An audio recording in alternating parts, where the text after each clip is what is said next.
कि छात्र आंदोलन में शामिल बच्चों पर मोदी सरकार जिस तरह से उनको प्रताड़ित कर रही है और बच्चे अपने असली तेवर में आ रहे हैं।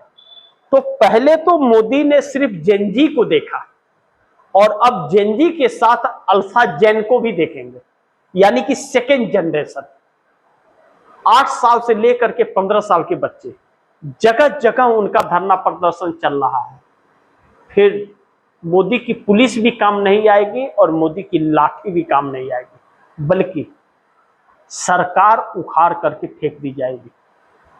क्योंकि सोचिए, इस बार जो आंदोलन का ऐलान हुआ है छात्रों का, वह जेनजी और जेन अल्फा दोनों ही शामिल होंगे और साथ में उनके परिवार के लोग शामिल होंगे। सोचिए कि एक बच्चे पर कितने परिवार के लोग होंगे सड़कों पर। मोदी ने कहां से कहां ला करके खड़े, जैसे लगता है कि अब यह देश दूसरे आजादी की लड़ाई लड़ रहा है। और राहुल गांधी भरपूर छात्रों के साथ खड़े हैं। 8 अगस्त को इलाहाबाद के अंदर राहुल गांधी की जो सभा होने जा रही है, वह सभा मोदी सरकार के लिए बहुत चुनौतीपूर्ण होगी। उस सभा का रिएक्शंस क्या होता है बच्चों का? अगर देहरादून का रिकॉर्ड टूट गया तो मोदी सरकार उखड़ कर फेंक दी जाएगी। और अभिजीत दीपके ने तो ऐलान कर दिया कि हम ऐलान करते हैं और हम आंदोलन का ऐलान करते हैं, हम सड़क पर उतरने जा रहे हैं। अब ऐसे में राहुल गांधी भी जब एक मोटी लकीर खींच रहे हैं मोदी के सामने, तो मोदी का और जो प्लान था इस वक्त, जो बैनर पोस्टर लगाए जा रहे थे, वह सब फाड़े जा रहे हैं। और आरएसएस का जो छात्रों से संवाद करने का, वह सब फेल हो रहा है। बच्चे उसे स्वीकार नहीं कर रहे हैं। मोदी कह रहे मैंने माफ किया, तो बच्चे साफ आकर के उसी सोशल मीडिया पे कह रहे हैं कि किसने तुमसे माफी मांगी? मैंने तो नहीं मांगी। तुम कौन होते हो माफ करने वाले? और किसे माफ कर रहे हो? प्रधानमंत्री अपनी मां की बात करते हैं कि मेरी मां को गाली दिया, तो बच्चे कह रहे हैं दुनिया में, देश में सिर्फ तुम्हारी ही मां है क्या? हमारी मां नहीं है। उन बच्चों को मां बहन की गाली दे रहे हैं और अपने मां का रोना रो रहे हैं। ऐसे में बच्चे खिलाफ नहीं होंगे तो क्या होंगे? अब इन सभी के बीच अमित शाह की नींद उड़ी हुई है कि अब अमित शाह की कुर्सी नहीं बचेगी। अब अमित शाह का विकल्प तलाशा जा रहा है। निर्मला सीतारमण जो वित्त मंत्री है इस वक्त, और रक्षा मंत्री जो राजनाथ सिंह है, इन दोनों में कोई एक गृह मंत्री बन सकता है। यानी कि अमित शाह के इस्तीफे पर मुहर लग रही है और विकल्प में रबर स्टाम्प गृह मंत्री ढूंढा जा रहा है। और यही 2 रबर स्टाम्प हो सकते हैं, यानी हो सकता है नहीं तो कोई गोबर, कोई गौमूत्र वालों को ला करके बैठा दे।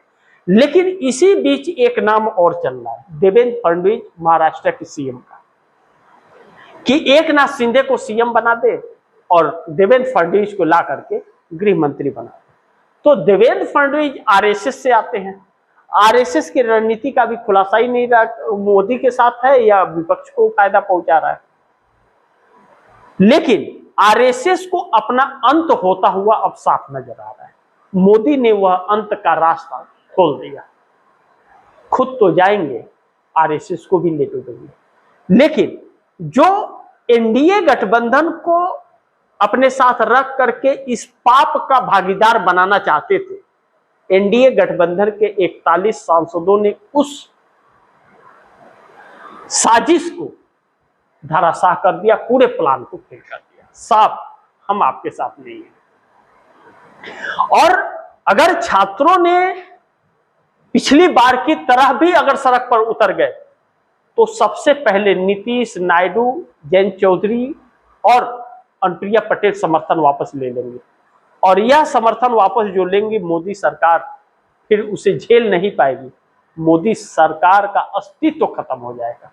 राहुल गांधी एक ऐसे चुनौती बन गए हैं मोदी के लिए कि लगातार सड़कों पर और कड़ी चुनौती देते हुए नजर आ रहे हैं। कोई डर नहीं है।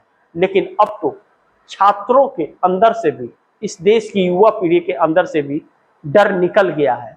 तो मोदी डरने लगे हैं, आरएसएस डरने लगा है, भाजपा वाले डरने लगे हैं। अब भाजपा के कुछ ऐसे नेता चंगू मंगू कहे जाते हैं, लोग कहते हैं, वह लोग अपने भविष्य को लेकर के चिंतित है कि अगर सरकार गई तो कितने साल की सजा होगी उन्हें, इस बात का उन्हें डर है। तो वह सांसें अटक रही हैं और अनाप शनाप बयानबाजियां कर रहे हैं।